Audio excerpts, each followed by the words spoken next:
Hello everyone, ನಾನು Sarita. Ambition IAS YouTube ಚಾನಲಿಂದ most important current affairs ಕ್ಲಾಸನ್ನು ಮಾಡ್ತಿದ್ದೇನೆ.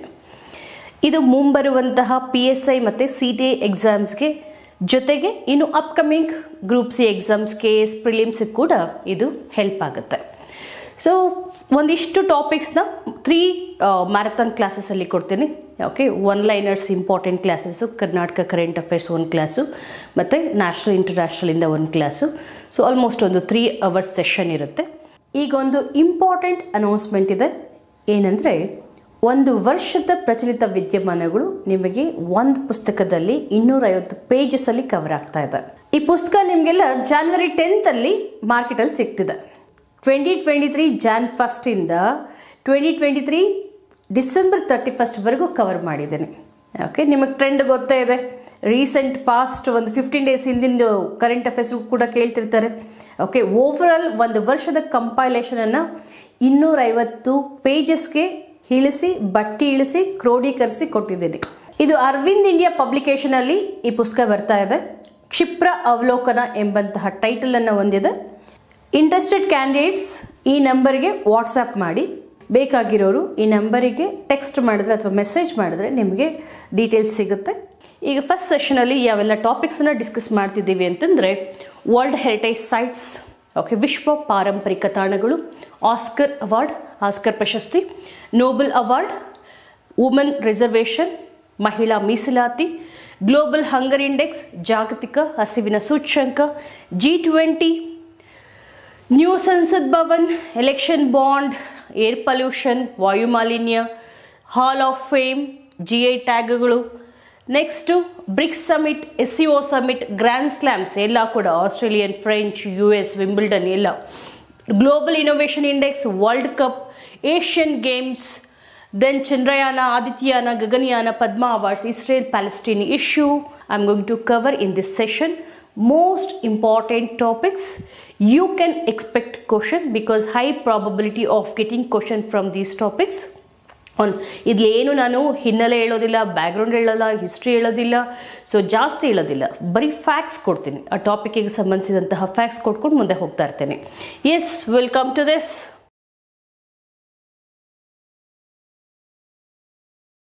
First topic, world heritage site, ವಿಶ್ವ ಪಾರಂಪರಿಕ ತಾಣ. ಇದನ್ನು ಘೋಷಣೆ ಮಾಡೋದು ಯುನೆಸ್ಕೋ. ಈಗ ಯುನೆಸ್ಕೋ 2023ಕ್ಕೆ ಘೋಷಣೆ ಮಾಡಿರುವಂತಹ 2 ಸೈಟ್ಸ್ ಯಾವುದು ಅಂತಂದರೆ, ಒಂದು ಶಾಂತಿನಿಕೇತನ ರವೀಂದ್ರನಾಥ್ ಟ್ಯಾಗೋರ್ದು, ಇನ್ನೊಂದು ಸೇಕ್ರೆಡ್ ಎನ್ಸೆಂಬಲ್ಸ್ ಆಫ್ ಹೊಯ್ಸಳರ ಪವಿತ್ರ ದೇವಾಲಯಗಳು. 41st and 42nd ನೆನಪಿರಬೇಕು. ಹೊಯ್ಸಳ ಪವಿತ್ರ ದೇವಾಲಯಗಳಲ್ಲಿ ಯಾವುದೆಲ್ಲ ಬರುತ್ತೆ? ಸೋಮನಾಥಪುರ, ಬೇಲೂರು, ಹಳೆಬೀಡು, ಈ 3 ಟೆಂಪಲ್ಸು ಅದರ ಒಂದು. ಸೊ ಗುಂಪು ಮಾಡಿ ಹೊಯ್ಸಳ ಎನ್ಸೆಂಬಲ್ಸ್ ಅಂತ ಕರಿತೀವಿ, ಹೊಯ್ಸಳರ ಪವಿತ್ರ ದೇವಾಲಯಗಳು. ಅದು 42ನೇ ಸೈಟು. ಶಾಂತಿನಿಕೇತನ ಬಂದು 41st. ಇಷ್ಟೇ ತಿಳ್ಕೊಬೇಕಾಗಿರೋದಿಲ್ಲಿ. 41st right. ಇದರದ್ದು ಪೂರ್ತಿ ಹಿನ್ನೆಲೆ ನಾನು ನಿಮಗೆ ಒಂದು ಕ್ಲಾಸಲ್ಲಿ ಪೂರ್ತಿಯಾಗಿ ಹೇಳಿದ್ದೀನಿ. ಯುನೆಸ್ಕೋ ಅಂದರೆ ಏನು, ಅದು ಹೆಡ್ ಕ್ವಾರ್ಟರ್ಸ್ ಎಲ್ಲಿದೆ, ಸೊ ಫಸ್ಟ್ ಸೈಟ್ ಯಾವುದು, ಓವರ್ಲ್ ಎಷ್ಟು ಸೈಟ್ಸ್ ಇದೆ. ಈಗ ಟೋಟಲಿ ಕರ್ನಾಟಕದಲ್ಲಿ ಎಷ್ಟು ವರ್ಲ್ಡ್ ಹೆರಿಟೇಜ್ ಸೈಟ್ಸ್ ಇದ್ದಂಗೆ ಆಯಿತು? 4. ಇದು ಸೇರಿದ್ರೆ ಹೊಯ್ಸಳರ ಪವಿತ್ರ ದೇವಾಲಯಗಳು ಸೇರಿದ್ರೆ. ಅದಕ್ಕೂ ಮುಂಚೆ ಯಾವುದು? ವೆಸ್ಟರ್ನ್ ಘಾಟ್ಸ್, ಪಟ್ಟದಕಲ್ಲು ಮತ್ತು ಹಂಪಿ. ಒಟ್ಟು 4 ಇದಾವೆ ಕರ್ನಾಟಕದಲ್ಲಿ, right. Next Oscar award, very important. So ಇದು ಬೆಸ್ಟ್ ಮೂವಿ ಯಾವುದಪ್ಪ ಅಂದರೆ everything everywhere all at once. ಇದಕ್ಕೆ ಹೈಯೆಸ್ಟ್ ಆಸ್ಕರ್ ಸಿಕ್ಕಿದೆ. ಅದು ಬಿಟ್ಟರೆ ಇನ್ನು ನಮ್ಮ ಇಂಡಿಯಾದಿಂದ 2 ಮೂವಿ ಸೆಲೆಕ್ಟ್ ಆಗಿದೆ. ಒಂದು RRR ಇಂದ ನಾಟು ನಾಟು ಸಾಂಗ್, ಸೊ ಅದರ ಒಂದು ಮ್ಯೂಸಿಕ್ ಕಂಪೋಸರ್ ಬಂದು ಕೀರವಾಣಿ. ಸೊ ನೆಕ್ಸ್ಟ್ ಬಂದು ಎಲಿಫೆಂಟ್ ವಿಸ್ಪರ್ಸ್, ಈ ಒಂದು ಡಾಕ್ಯುಮೆಂಟ್ರಿ. ಸೊ ಅದರ ಒಂದು ನಿರ್ದೇಶಕರು ಯಾರು? ಓಕೆ, ಯಾವ 2 ಮೂವೀಸು? ಸೊ ಎಲಿಫೆಂಟ್ ವಿಸ್ಪರ್ಸ್ ಇದು ಗುನೀತ್ ಮೊಂಗಾ ಇವರ ಒಂದು ನಿರ್ದೇಶನದ ಚೊಚ್ಚಲ ಒಂದು ಸಾಕ್ಷಿ ಚಿತ್ರ, ಡಾಕ್ಯುಮೆಂಟ್ರಿ. ಗುನೀತ್ ಮೊಂಗಾ ಈಕೆ. ವಿಸ್ಪರ್ಸ್, ಆನೆ ಪಿಸುಗುಟ್ಟಿದಾಗ ಅಂತ. ಇದನ್ನು ಟೈಗರ್ ರಿಸರ್ವ್ ಯಾವುದು? ಮುದುಮಲೈ. ಸೊ ಅಲ್ಲಿ ಆನೆಗಳು ಕೂಡ ಹೆಚ್ಚಾಗಿ ಕಂಡು ಬರುತ್ತೆ. ಸೊ ಅಲ್ಲಿ ಇದನ್ನು ಚಿತ್ರೀಕರಿಸ್ತಾರೆ, ರೈಟ್. ಸೊ ನಾಟು ಗೊತ್ತೇ ಇದೆ ನಿಮಗೆ, RRR ಮೂವಿ, ಕೀರವಾಣಿ. ಸೊ ಅವರ ಒಂದು ಸಂಗೀತ ಸಂಯೋಜನೆಯಲ್ಲಿ, ರೈಟ್. ನೆಕ್ಸ್ಟ್ ಬಂದು ನೋಬೆಲ್ ಅವಾರ್ಡ್ಸ್ ಅಂತಂದರೆ ಒಂದಿಷ್ಟು ಇರುತ್ತೆ. ಓಕೆ, ಸೊ ಅಷ್ಟು ನಿಮಗೆ ಬೇಡ, ನಾನು ಹೇಳೋದನ್ನು ಒಂದಷ್ಟು ಗಮನಿಸ್ಕೊಂಬಿಡಿ. That will be more than enough. Yes, ಒಟ್ಟು 6 ಕ್ಷೇತ್ರಗಳಿಗೆ ನೋಬೆಲ್ ಅವಾರ್ಡ್ಸನ್ನು ಕೊಡ್ತಾರೆ, ನಿಮಗೆಲ್ಲ ಗೊತ್ತಿರೋದೇ ಇದು. ಓಕೆ, ಸೊ ಇದರಲ್ಲಿ ನಿಮಗೆ ಈ ಒಂದು ನೋಬೆಲ್ ಅವಾರ್ಡ್ಸಿಂದ ಹೆಚ್ಚಿನ ಒಂದು ಸಂಭವನೀಯತೆ ಈ 3 ಟಾಪಿಕ್ಸ್ ಮೇಲಿರುತ್ತೆ, ಅಥವಾ ಈ ಇನ್ನು ಉಳಿದಿದ್ದ 3 ಫೀಲ್ಡ್ ಏನಿದೆ ಸೊ ಅದರಿಂದ ಕೇಳಿದ್ರೆ ಯಾವ ರೀತಿ ಕ್ವಶನ್ ಕೇಳ್ತಾರೆ ಅಂತ ಹೇಳ್ಬಿಡ್ತೀನಿ ನೋಡಿ. ಇಲ್ಲಿ ಏನು ಬರೆದಿದ್ದೀನಿ, ಜಾನ್ ಫಾಸಿ, ನರ್ಗಿಸ್ ಮೊಹಮ್ಮದಿ ಮತ್ತು ಕ್ಲೌಡಿಯಾ ಗೋಲ್ಡನ್. ಈ 3 ಜನ ಅಂದರೆ ಒಂದೊಂದು ಕ್ಷೇತ್ರದಲ್ಲಿ ಒಬ್ಬೊಬ್ಬರಿಗೆ ಆ ಒಂದು ನೋಬೆಲ್ ಪ್ರಶಸ್ತಿ ಸಿಕ್ಕಿರೋದು. ಹೇಳಿ ನೋಡೋಣ. ಜಾನ್ ಫಾಸಿ, ಸೊ ಇವರು ಯಾವ ಒಂದು ಕ್ಷೇತ್ರಕ್ಕೆ? ಸಾಹಿತ್ಯ, ನೋಬೆಲ್ ಲಿಟ್ರರಿ ಅವಾರ್ಡನ್ನು ಪಡ್ಕೊಂಡಿರೋರು. ಅದೇ ಥರ Nargis Mohammadi Nobel piece award, ಶಾಂತಿ ಪ್ರಶಸ್ತಿಯನ್ನು. ಸೊ ಅದೇ ಕ್ಲೌಡಿಯಾ ಗೋಲ್ಡನ್ ಇವರು ಎಕಾನಮಿ, ಅರ್ಥಶಾಸ್ತ್ರಕ್ಕೆ ಸೊ ನೋಬೆಲನ್ನು ಪಡ್ಕೊಂಡಿದ್ದಾರೆ. ಒಬ್ಬೊಬ್ಬರೇ ಇದ್ದಾರೆ ಈ ಫೀಲ್ಡಲ್ಲಿ, ಒಬ್ಬೊಬ್ಬರೇ ಇದ್ದಾರೆ. ಆದರೆ ಫಿಸಿಕ್ಸ್, ಕೆಮಿಸ್ಟ್ರಿ, ಮೆಡಿಸಿನಲ್ಲಿ 3 ಜನ ಇದ್ದಾರೆ, ಇಬ್ಬಿಬ್ರು ಇದ್ದಾರೆ. ಸೊ ಕೇಳಕ್ಕೆ ಹೋಗಲ್ಲ, ಸೈಂಟಿಸ್ಟ್ಗಳ ಹೆಸರು ಕೇಳಕ್ಕೆ ಹೋಗಲ್ಲ. ಅಲ್ಲಿ ಕೇಳಿದ್ರೆ ಸಂಶೋಧನಾ ಕ್ಷೇತ್ರ ಕೇಳ್ತಾರೆ. ಫಾರ್ ಎಕ್ಸಾಂಪಲ್ ಕೆಮಿಸ್ಟ್ರಿಯಲ್ಲಿ ಕ್ವಾಂಟಮ್ ಡಾಟ್ಸ್ ಅಂತ ಕೊಟ್ಟಿದ್ದಾರೆ. ಓಕೆ, ಫಿಸಿಕ್ಸಲ್ಲಿ ಆಟೋ ಸೆಕೆಂಡ್ಸ್ ರಿಸರ್ಚ್ ಅಂತ ಕೊಟ್ಟಿದ್ದಾರೆ, ಆಟೋ ಸೆಕೆಂಡ್ಸ್. ಮತ್ತು ಇನ್ನೊಂದು ಮೆಡಿಸಿನ್ಸಲ್ಲಿ ಅಥವಾ ಫಿಸಿಯಾಲಜಿಯಲ್ಲಿ mRNA vaccine, mRNA COVID-19 vaccine, so ಅದರ ಮೇಲೆ ರಿಸರ್ಚ್ ಆಗಿದ್ದು ಕೊಟ್ಟಿದೆ. ಅಲ್ಲಿ ಕ್ಷೇತ್ರ ಕೇಳ್ತಾರೆ. ಬೈ ಚಾನ್ಸ್ ಕೇಳಿದ್ರೆ ನೀವು you need not to by heart all the stuff. Okay, this is the smart work, I can suggest you to do this. ರಸಾಯನಶಾಸ್ತ್ರ ಅಥವಾ ಕೆಮಿಸ್ಟ್ರಿ ಬಂದು ಕ್ವಾಂಟಮ್ ಡಾಟ್ಸ್, ಫಿಸಿಕ್ಸ್ ಬಂದು ಅಥವಾ ಭೌತಶಾಸ್ತ್ರ ಬಂದು ಆಟೋ ಸೆಕೆಂಡ್ಸ್ ರಿಸರ್ಚ್, ಮತ್ತು 3ನೇದು ಮೆಡಿಸಿನ್ ಅಥವಾ ವೈದ್ಯಕೀಯ. ಸೊ ಇದರಲ್ಲಿ ಯಾವುದು ಅಂತಂದರೆ mRNA ವ್ಯಾಕ್ಸಿನ್, mRNA ಲಸಿಕೆಗಳು ಕ್ಷೇತ್ರಗಳಲ್ಲಿ ನೆನ್ಪಿಟ್ಕೊಳ್ಳಿ. ಸೊ ಅದರ ಜೊತೆಗೆ ಇಲ್ಲಿ ಜಾನ್ ಫಾಸಿ, ಸೊ ಲಿಟ್ರರಿ ಅವಾರ್ಡ್ ಅಂತಂದರೆ ಸಾಹಿತ್ಯ ಪ್ರಶಸ್ತಿ ಸಿಗುತ್ತೆ. ದನಿ ಇಲ್ಲದವರಿಗೆ ದನಿಯಾಗಿ ಇವರು ಆ ಒಂದು ಕಾದಂಬರಿಯಲ್ಲಿ ಕಟ್ಕೊಟ್ಟಿದ್ದಾರೆ, ಅವರ ಕೃತಿಯಲ್ಲಿ ಕಟ್ಕೊಟ್ಟಿದ್ದಾರೆ ಅಂತ. ನೆಕ್ಸ್ಟ್ ನರ್ಗಿಸ್ ಮೊಹಮ್ಮದಿ, ಇರಾನ್, ಇವರು ನಾರ್ವೆ ಅವರು. ಬೈ ಚಾನ್ಸ್ ಕೇಳಿದ್ರೆ ದೇಶ ಕೇಳ್ಬಿಡ್ತಾರೆ. Jon Fosse from Norway. ಇವರು ನರ್ಗಿಸ್ ಮೊಹಮ್ಮದಿ ಇದ್ದಾರಲ್ಲ, she's from Iran, right. So Claudia Goldin ಇವರು ಈ ಒಂದು ಮಹಿಳಾ ಮಾರುಕಟ್ಟೆ, ಮಹಿಳಾ ಕಾರ್ಮಿಕ ಮಾರುಕಟ್ಟೆ ಬಗ್ಗೆ ರಿಸರ್ಚ್ ಮಾಡಿರೋದು. ವುಮೆನ್ ಲೇಬರ್ ಮಾರ್ಕೆಟ್, ಅದರ ಬಗ್ಗೆ ಸಂಶೋಧನೆ ಮಾಡಿರೋದು. ವುಮೆನ್ ರಿಸರ್ವೇಷನ್, ಮಹಿಳಾ ಮೀಸಲಾತಿ. ಎಲ್ಲೆಲ್ಲಿ ಮೀಸಲಾತಿ? ಲೋಕಸಭೆ, ರಾಜ್ಯ ವಿಧಾನಸಭೆಗಳಲ್ಲಿ ಹಾಗೂ Delhi assembly. Not only limited to Lok Sabha, even it is extended to state legislative assembly as well as Delhi assembly. ಈ 3ರಲ್ಲೂ ಕೂಡ ಎಷ್ಟು percent reservation? 33% reservation. Okay, question ಕೇಳ್ಬೋದು. Woman reservation bill, so which aims at reserving woman candidates in Lok Sabha only ಅಂತ. ಇಲ್ಲ. Okay, Lok Sabha, state legislative assembly ಮತ್ತು Delhi assembly 3ಕ್ಕೂ ಆಗುತ್ತೆ. Next ಎಷ್ಟನೇ ಬಿಲ್ಲು, ಎಷ್ಟನೇ ಆ್ಯಕ್ಟು ಅಷ್ಟೇ ಹೇಳೋದು, ಯಾಕಂದರೆ ಇದ್ರ ಬಗ್ಗೆ ಪೂರ್ತಿ ಚರ್ಚೆ ಮಾಡಿದ್ದೇನೆ ನಾನು. ಎಷ್ಟನೇ ಬಿಲ್ ಅಂದರೆ 128 constitutional amendment bill. 128 constitutional amendment bill. ಜೊತೆಗೆ ಎಷ್ಟನೇ ಆ್ಯಕ್ಟ್ ಅಂತಂದರೆ 106 ಕಾನ್ಸ್ಟಿಟ್ಯೂಷನಲ್ ಅಮೆಂಡ್ಮೆಂಟ್ ಆ್ಯಕ್ಟ್, 106ನೇ ಸಂವಿಧಾನ ತಿದ್ದುಪಡಿ ಕಾಯ್ದೆ.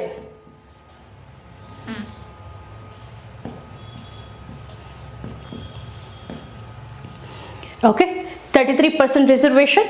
ಓಕೆ, ಎಷ್ಟನೇ ಒಂದು ಬಿಲ್ ಅಂದರೆ ಮಸೂದೆ, ಸಂವಿಧಾನ ತಿದ್ದುಪಡಿ ಮಸೂದೆ ಅಂದರೆ 128ನೇ ಸಂವಿಧಾನ ತಿದ್ದುಪಡಿ ಮಸೂದೆ. ಎಷ್ಟನೇ ಒಂದು ಸಂವಿಧಾನ ತಿದ್ದುಪಡಿ ಕಾಯ್ದೆ ಅಂತಂದರೆ 106ನೇದು. ಇದ್ರ ಮೇಲೆ ಕ್ವಶನ್ ಕೇಳುತ್ತಾರೆ. ಮತ್ತು ಸೊ ನೀವು 106ನೇದ್ರ ಜೊತೆಗೆ ಸೊ 101ರಿಂದ 106ವರೆಗೂ ತಿದ್ದುಪಡಿಗಳು ನೋಡ್ಕೊಳ್ಳೋದು ಒಳ್ಳೆಯದು. ಅದ್ರ ಮೇಲೆ ಕೂಡ ಪ್ರಶ್ನೆ ಬರುತ್ತೆ. Okay, recent constitutional amendment acts and bills ಅಂತ. ನೆಕ್ಸ್ಟ್ ಬಂದು ಗ್ಲೋಬಲ್ ಹಂಗರ್ ಇಂಡೆಕ್ಸ್, ಜಾಗತಿಕ ಹಸಿವು ಸೂಚ್ಯಂಕ. ಇದರಲ್ಲಿ ಭಾರತದ ಅತ್ಯಂತ ಕಳಪೆ ರ್ಯಾಂಕ್ ಗೊತ್ತಿದೆ ನಿಮಗೆ, 111. ಓಕೆ, 3 ನಾಮ ಆಗ್ತಂಗೆ ನೆನ್ಪಿಟ್ಕೊಳ್ಳಿ. ಸೊ ಭಾರತಕ್ಕೆ 3 ನಾಮ ಬಿದ್ದಿದೆ with respect to so global hunger index. So ಇದನ್ನು ರಿಲೀಸ್ ಮಾಡೋರು ಯಾರು ಅಂದರೆ Concern Worldwide and Welthungerhilfe ಅಂತ, ಅದೊಂದು ಇನ್ಸ್ಟಿಟ್ಯೂಷನ್ ಅಥವಾ organisation which releases global hunger index, right. So out of ಎಷ್ಟು 125 ದೇಶಗಳಲ್ಲಿ ಭಾರತದ ರ್ಯಾಂಕು 111. ಸೊ ಇದನ್ನು ರಿಲೀಸ್ ಮಾಡೋದು ಯಾರು? Concern Worldwide and Welthungerhilfe. So ನಮ್ಮ ಒಂದು ಅಕ್ಕಪಕ್ಕದ ರಾಷ್ಟ್ರಗಳಿಗಿಂತ ಕಳಪೆ ಸಾಧನೆ. ಓಕೆ, ಸೊ ಆಫ್ಘಾನಿಸ್ತಾನನ್ನು ಹೊರತುಪಡಿಸಿ, ಯಾಕಂದರೆ ಆಫ್ಘಾನಿಸ್ತಾನಕ್ಕೆ ನಾವು ಕಳಿಸ್ಕೊಟ್ಟಿದ್ವಲ್ಲ ದವಸ ಧಾನ್ಯಗಳನ್ನೆಲ್ಲ. ತಾಲಿಬಾನ್ರ ಕಪಿಮುಷ್ಟಿಯಲ್ಲಿ ಅಫ್ಘಾನಿಸ್ತಾನದಲ್ಲಿ ಇರಬೇಕಾದ್ರೆ ನಾವು ವರ್ಲ್ಡ್ ಫುಡ್ ಪ್ರೋಗ್ರಾಮ್ ಕೆಳಗಡೆ ಸ್ವಲ್ಪ ಆಹಾರ ಧಾನ್ಯಗಳನ್ನ ಕಳಿಸ್ಕೊಟ್ಟಿದ್ವಿ. ಆಫ್ಘಾನಿಸ್ತಾನ್ಗಿಂತ ಸ್ವಲ್ಪ ಮುಂದೆ ಇದೆ, 111th ಪೊಸಿಷನ್. ನೆಕ್ಸ್ಟು G20 ಅಂದರೆ group of developing and developed Nations ಅಲ್ವಾ. ಇಲ್ಲಿ ಉದಯೋನ್ಮುಖ ಮತ್ತು ಅಭಿವೃದ್ಧಿ ಹೊಂದಿದ್ದ ರಾಷ್ಟ್ರಗಳ ಒಂದು ಗುಂಪು.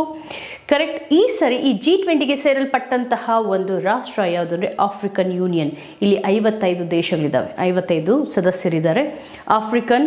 ಈಗ ನಾವು G20 ಅನ್ನಲ್ಲ, G21 ಅಂತ ಕರಿತೀವಿ, right. African union is the 21st member of G20.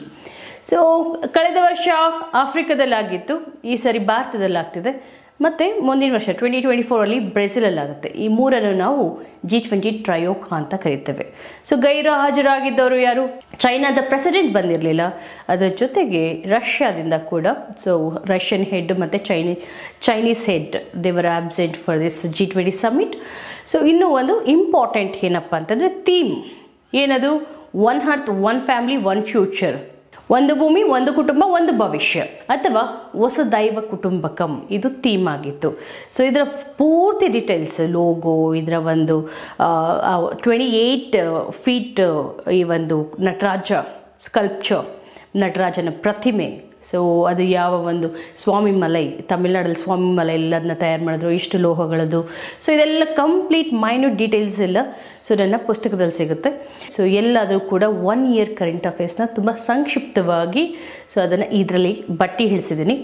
Okay, 1 ಇಯರ್ದು ನಿಮಗೆ ಕರೆಂಟ್ ಅಫೇರ್ಸ್ ಅಂದರೆ it will be more than 1000 pages, but ಅದನ್ನು 150 to 200 pages ಒಳಗಡೆ ತರಲಿಕ್ಕೆ ಪ್ರಯತ್ನ ಮಾಡಿದ್ದೀನಿ. ಓಕೆ, ಸೊ ನಿಮಗೆ ಕ್ವಿಕ್ ರಿವಿಷನ್ಗೆ within 3 days you can complete whole book. So ಅಷ್ಟರ ಮಟ್ಟಿಗೆ ನಿಮಗೆಲ್ಲ ಕನ್ಸೈಸ್ ಮಾಡಿ ಕೊಟ್ಟಿದ್ದೀನಿ. ಓಕೆ, ಇವಾಗ ತುಂಬ ಹ್ಯಾಂಡಿಯಾಗಿರುತ್ತೆ ಪುಸ್ತಕ. ಸೊ ಆಸಕ್ತ ಸ್ಟೂಡೆಂಟ್ಸ್ ಅರವಿಂದ್ ಪಬ್ಲಿಕೇಶನಲ್ಲಿ ರಿಲೀಸ್ ಆಗ್ತಾ ಇದೆ. ಸೊ ಯಾಕೆ ಅಂತಂದರೆ ಈಗ ಬರುವಂತಹ ಎಕ್ಸಾಮ್ಗಳನ್ನು ಟಾರ್ಗೆಟ್ ಮಾಡಿ ಬರೆದಿರುವಂತಹ ಪುಸ್ತಕ ಅದು. ಓಕೆ, ಸೊ ಡಿಟೇಲ್ಡ್ ವಿಡಿಯೋಸ್ ಬೇಕಾದ್ರೆ ಇದೆ, ಒಂದೊಂದು ಟಾಪಿಕ್ಗೂ ಕೂಡ ನಾನು ಡಿಟೇಲ್ಡಾಗಿ G20 ಅಂತ ಮಾಡಿದ್ದೀನಿ, ನೋಬೆಲ್ ಅವಾರ್ಡ್ಸ್ ಅಂತ ಮಾಡಿದ್ದೀನಿ, ಏಷ್ಯನ್ ಗೇಮ್ಸ್ ಅಂತ ಮಾಡಿದ್ದೀನಿ. ಸೊ ಅಥವಾ ಅದನ್ನು ಬುಕ್ಕಲ್ಲೂ ಕೂಡ ನಿಮಗೆ ಕ್ರೋಢೀಕರಿಸಿ ಕೊಟ್ಟಿದ್ದೀನಿ. ರೈಟ್. ನೆಕ್ಸ್ಟು ಇದಾದಮೇಲೆ ಸೊ ಥೀಮ್ ಬಂದು ವಸುದೈವ ಕುಟುಂಬಕಂ, ರೈಟ್. ಸೊ ಇದನ್ನು ಕೇಳ್ತಾರೆ 21st. ನೆಕ್ಸ್ಟ್ ಎಲ್ಲಾಗುತ್ತೆ ಅಂತ ಹೇಳಿದ್ರೆ ಬ್ರೆಜಿಲ್, ರಿಯೋ ಡಿ ಜನೈರೋದೆಲ್ಲ ಆಗುತ್ತೆ. ಎಷ್ಟನೇ ಸಮಿಟ್ ಅದು? 19th summit, right. Yes, new Sansad Bhavan ಅಥವಾ ನೂತನ ಸಂಸತ್ ಭವನ. ಇದನ್ನು so central vista redevelopment project ಅಂತ, ಅದರ ಕೆಳಗಡೆ ಸೆಂಟ್ರಲ್ ವಿಸ್ತಾ ಯೋಜನೆ, ಇದರ ಕೆಳಗಡೆ ಸೆಂಟ್ರಲ್ ವಿಸ್ತಾ ರೀಡೆವಲಪ್ಮೆಂಟ್ ಪ್ರಾಜೆಕ್ಟ್, ಇದರ ಕೆಳಗಡೆ ಇದನ್ನು ಅಭಿವೃದ್ಧಿಪಡಿಸಲಾಯಿತು. ಓಕೆ, ಇತ್ತೀಚೆಗೆ ನ್ಯೂ ಸಂಸತ್ ಭವನಿಗೆ ಸೊ ಪಾದಾರ್ಪಣೆ ಕೂಡ ಮಾಡಲಾಯಿತು. ಸೊ ಇಲ್ಲಿ ಲೋಕಸಭೆನ ಯಾವ ರೀತಿ ವಿನ್ಯಾಸಗೊಳಿಸಿದ್ದಾರೆ ಅಂದರೆ ನವಿಲಿನ ರೀತಿಯಲ್ಲಿ, ಲೋಕಸಭಾ ಪಿಕಾಕ್ ಶೇಪಲ್ಲಿ. ಸೊ ರಾಜ್ಯಸಭಾ ಬಂದು ಅದು ಕಮಲದ ಒಂದು ವಿನ್ಯಾಸದಲ್ಲಿ. Lok Sabha so peacock, Rajya Sabha lotus ಶೇಪಲ್ಲಿದೆ. ಜೊತೆಗೆ ಇದನ್ನು ವಿನ್ಯಾಸಗೊಳಿಸಿದರು ಬಿಮಲ್ ಪಟೇಲ್.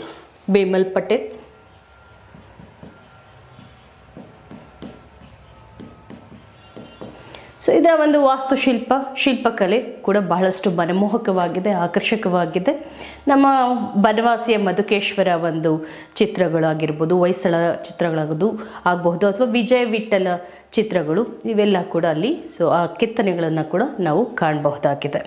ಓಕೆ, ಸೊ ಈಗ ಹಳೆ ಪಾರ್ಲಿಮೆಂಟ್ ಇಲ್ಲ, ನೂತನ ಸಂಸತ್ ಭವನ ನ್ಯೂ ಡೆಲ್ಲಿಯಲ್ಲಿ.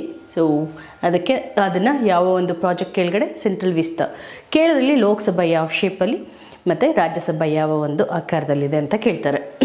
ನೆಕ್ಸ್ಟು ಎಲೆಕ್ಷನ್ ಬಾಂಡ್, ಚುನಾವಣಾ ಬಾಂಡ್. ಇದು ಭಾಳಷ್ಟು ಟೀಕೆಗಳಿಗೆ ಒಳಗಾದಂತಹ ಒಂದು ಪರಿಕಲ್ಪನೆ. ಏನಪ್ಪ, ರಾಜಕೀಯ ಪಕ್ಷಗಳಿಗೆ ದೇಣಿಗೆಯನ್ನು ನೀಡಲು ಬಯಸುವಂತಹ ವ್ಯಕ್ತಿಗಳು ಚುನಾವಣಾ ಬಾಂಡನ್ನು ಖರೀದಿಸ್ಬೋದು.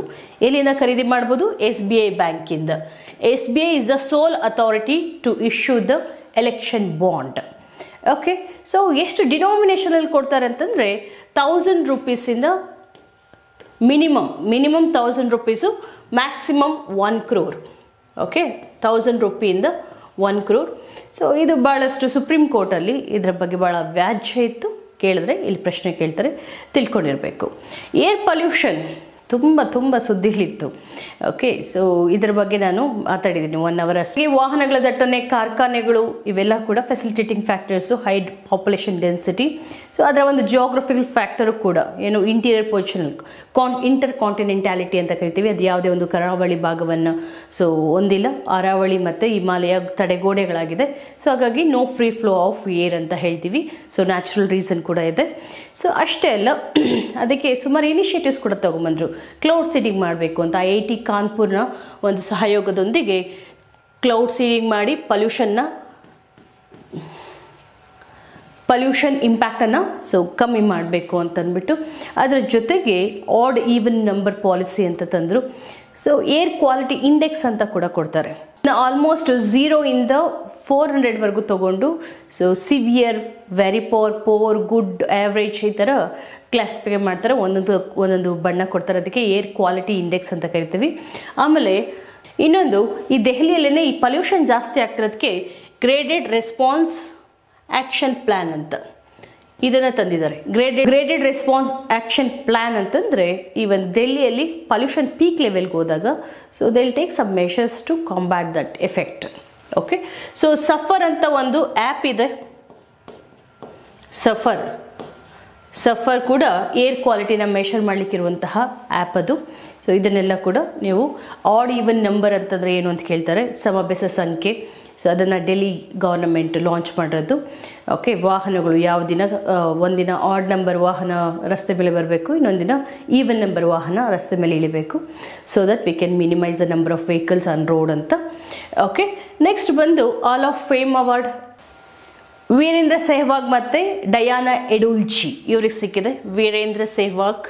Diana Edulji is the first Indian female cricketer to get inducted into Hall of Fame. Okay, so hall of ಫೇಮ್ಗೆ ಸೇರಲ್ಪಟ್ಟಂತಹ ಭಾರತದ ಏಕೈಕ ಮಹಿಳಾ ಕ್ರಿಕೆಟಿಗರು. So GI tag ministry of commerce and industry ಕೆಳಗಡೆ. ಓಕೆ, ವಾಣಿಜ್ಯ ಮತ್ತು ಕೈಗಾರಿಕಾ ಸಚಿವಾಲಯ, department of promotion of industry and trade. So ಆ ಡಿಪಾರ್ಟ್ಮೆಂಟ್ ಕೆಳಗಡೆ ಅಂದರೆ ಕೈಗಾರಿಕೆ ಮತ್ತು ಸೊ ವ್ಯಾಪಾರ ಇಲಾಖೆ ಅಂತ ಏನಿದೆ, ಮಿನಿಸ್ಟ್ರಿ ಆಫ್ ಕಾಮರ್ಸ್ ಆ್ಯಂಡ್ ಇಂಡಸ್ಟ್ರಿಗೆ ಆ ಒಂದು ಮಿನಿಸ್ಟ್ರಿ ಅಥವಾ ಸಚಿವಾಲಯದ ಕೆಳಗಡೆ. ಸೊ ಅದು it will take care of GI tag. India GI goods act ಅಂತ ಅಂದ್ಬಿಟ್ಟು 1999 ಅಂತ ಇದೆ.